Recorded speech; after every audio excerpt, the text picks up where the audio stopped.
कार्यक्रम की पुण्यार्चक हैं श्री अशोक कुमार जैन, 49 वालचंद टेरेस, पहली मंजिल, तालदेव रोड, मुंबई 400034 400034। श्री अनुराग जैन, श्रीमती सरिता जैन, कोसी कला, मथुरा। श्री नरेश जैन, श्रीमती स्वयंबाला जैन, सह परिवार, शेरकोट, उत्तर प्रदेश। श्री अनुज जैन, श्रीमती पायल जैन, श्री अरहम जैन, श्रीमती अनुष्का जैन, श्री अपूर्व जैन, श्रीमती कुसुम जैन, चिलकाला, सुल्तानपुर, उत्तर प्रदेश। श्री कुंज बिहारी लाल जैन, श्रीमती कमला जैन, मेरठ, उत्तर प्रदेश। अभी तो सच पूछो, क्या पता कौन सी तेजाब बसी है। कोई बोलेगा भी तो आपको पता हमारे यहाँ वाणी में कितनी मर्यादा थी, क्योंकि पहले दादी जी, बाऊ जी, अम्मा जी, जीजी जी, भाई साहब सबसे अच्छे शब्द बोलते थे। आज पति को ऐसे बुलाती जैसे कुत्ते को बुला रहे। आप कहोगे माता जी हम तो नहीं बुलाते, बड़े प्यार से। यदि बच्चे का पापा उसके नाम शैलेंद्र तो बोले सैलू को बुला लाओ। बिल्कुल सत्य घटना है गुजरात की। मैं ब्रह्मचारिणी थी, उनने कहा सैलू को बुला लाओ। मुझे समझ में नहीं आया, मैंने उसके बच्चे से कहा तेरी मम्मी सालू को बुला रही। हमें भूल गई सैलू सालू में। तो वो कुत्ते को लेकर पहुंची, बोली कुत्ते को नहीं तेरे पापा को बुला रही। मैंने की मतलब, तो बोली नहीं इसको सालू कहती हूँ, उसको सैलू कहती हूँ। हमने कि कुत्ते और पति में इतना फर्क नहीं है। तो बोली नहीं शैलेंद्र नाम है ना, प्यार से बुलाती हूँ। हमने कि प्यार के इजहार का और कोई तरीका नहीं है। अरे सामने वाला समझ ही नहीं पा रहा कि कुत्ते को बुला रहे कि आदमी को बुला रहे। हमारे यहाँ वो मर्यादा थी कि यदि पति को ननद से कहना हो, पति को बुलाना हो, ननद से कहते तो आपके भाई साहब कहाँ हैं, आपका बेटा कहाँ है, आपके भैया जी कहाँ हैं। ये हमारे यहाँ की मर्यादा थी। अभी भी घरों में मर्यादा लाओ। मैं कहती हूँ कल से तुम्हारे घर स्वर्ग हो जाएंगे। लोग कहते हैं संसार में विषबेल नारी, संसार में विषबेल नारी, तज गए योगीश्वरा। हमने कहा ये पुरुषों ने लिखी है पूजा, इसलिए विष की बेल लिखी है, इसलिए विष की बेल लिखी है। यदि नारियों ने पूजा लिखी होती तो विष का वृक्ष लिखती पुरुषों को। ध्यान रखना, जितना हो पर नारी पर नर पर न लुभाऊं। हमने कि नर पे क्या, नर नहीं लुभाता है नारियों पर।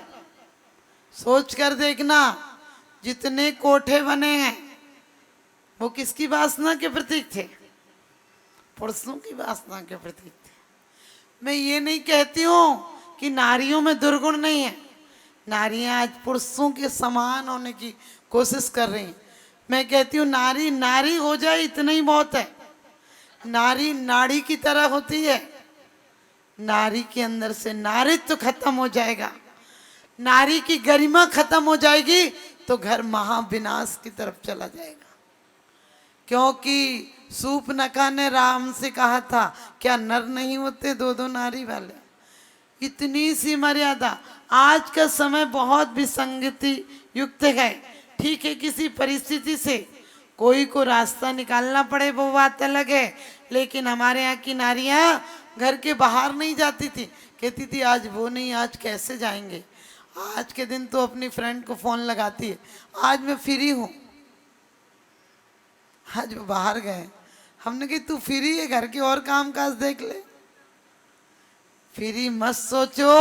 आज भी मैं आपको नौकरियों के लिए, पढ़ाई के लिए कोई मनाही नहीं करती हूँ, लेकिन अपनी बेटियों को यदि चाहते हो कि इनकी जिंदगी में कोई टेंशन नहीं हो तो अपनी बेटियों को पद्म पुराण और हरिवंश पुराण पढ़ा कर भेजना।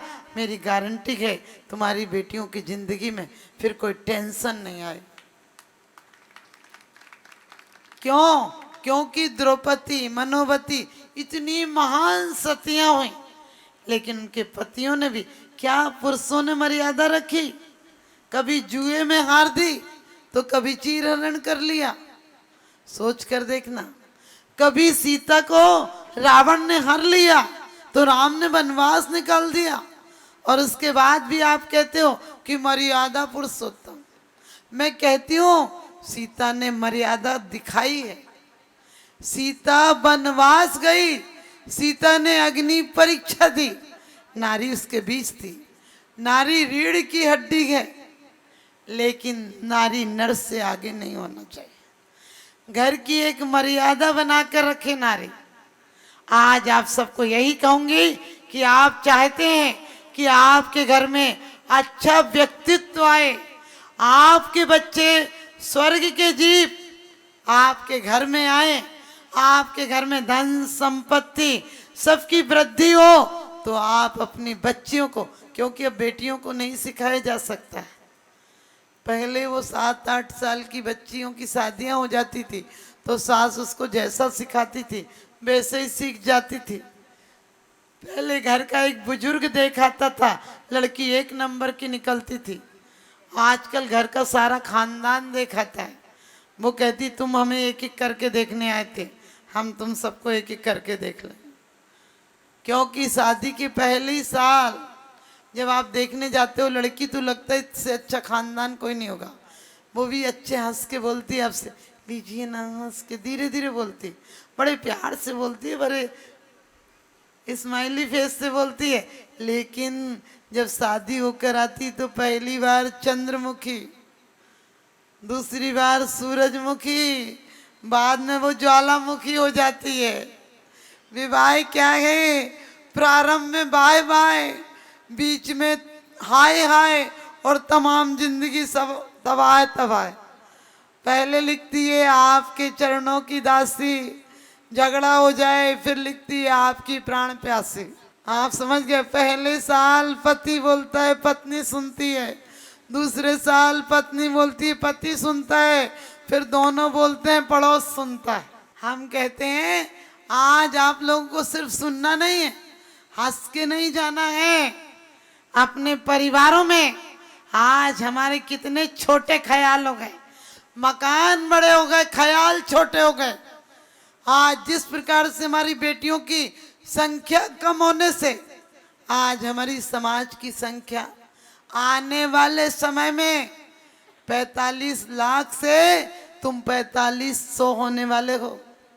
खुश मत होना कि विश्व धर्म और अहिंसा परमो धर्म और जियो और जीने दो। अरे जीने लायक ही नहीं बचोगे, तुम्हारी संख्या नहीं रहेगी, तुम्हें कौन पूछेगा राजनीति में? तुम्हें कौन वोट बैंक तुम्हारी नहीं रहेगी तो तुम्हें कौन पूछेगा? अरे 4 भाई बहन हो तो कम से कम दुख सुख में काम तो आएंगे, पड़ोसी नहीं आए तो शमशान तक तो पहुंचाएंगे। एक हुआ तो ऊपर से पटकेगा कि नगर पालिका वाला अपने आप ले जाएगा। एक हुआ निकम्मा हुआ तो क्या करोगे? आप कहते हो माता जी हम उसे काबिल बनाएंगे। हमने कि तुम्हारे हाथ की बात नहीं है, आने वाला एक बच्चा होगा। अब जिनके हो गए उनको तो बहुत बहुत आशीर्वाद कि वो तीर्थंकर जैसा उज्जवल हो, तीर्थंकर जैसा एक हो तो तीर्थंकर जैसा हो। बड़ी सुंदर बात किसी ने कही है, पूत जने तो ऐसा जन, पूत जने तो ऐसा जन के दाता के सुर, और नहीं तो माई यूं भली मती गमावे नूर। क्योंकि माँ तुम्हें दुनिया में लाने के लिए सुंदरता गवा देती है, और वही बच्चा बड़ा होकर सुंदर पत्नी को पाने के लिए माँ को उपेक्षित कर देता है। अरे माँ पुण्य से मिलती है और पत्नी पसंद से मिलती है। मैं आज पुरुषों को नहीं कह सकती हूँ कि माँ का ध्यान रखना, सास का ध्यान रखना, लेकिन बहुओं से, बेटियों से जरूर कहूंगी पुत्र कुपुत्र भले ही हो जाए, तुम न होना कुमाता। और नारियों से कहती हूँ क्योंकि आपको पता है यदि बच्चा जब नालायक होता है, जवाब देता है, तो कितना दुख होता होगा माँ को।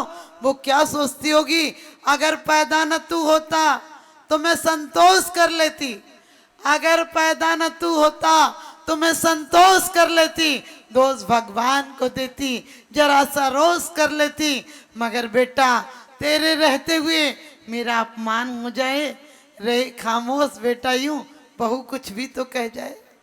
ध्यान रखना, ये परंपराएं नहीं लाना है, बल्कि बहुओं को मनोवती और मैना, चंदना और सीताओं जैसी राह दिखानी है।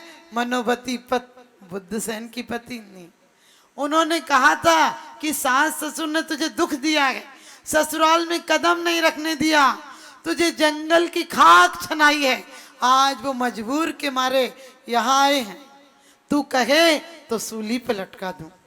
क्योंकि उन्हें राज्य मिल गया था। गजमुक्ता की कहानी आपको पता होगी, देवों के आसन कंपा दिए थे और गजमुक्ता देवों ने खजाने खोल दिए थे जमीन में, लेकिन उसे राज्य मिल गया, सब कुछ मिल गया।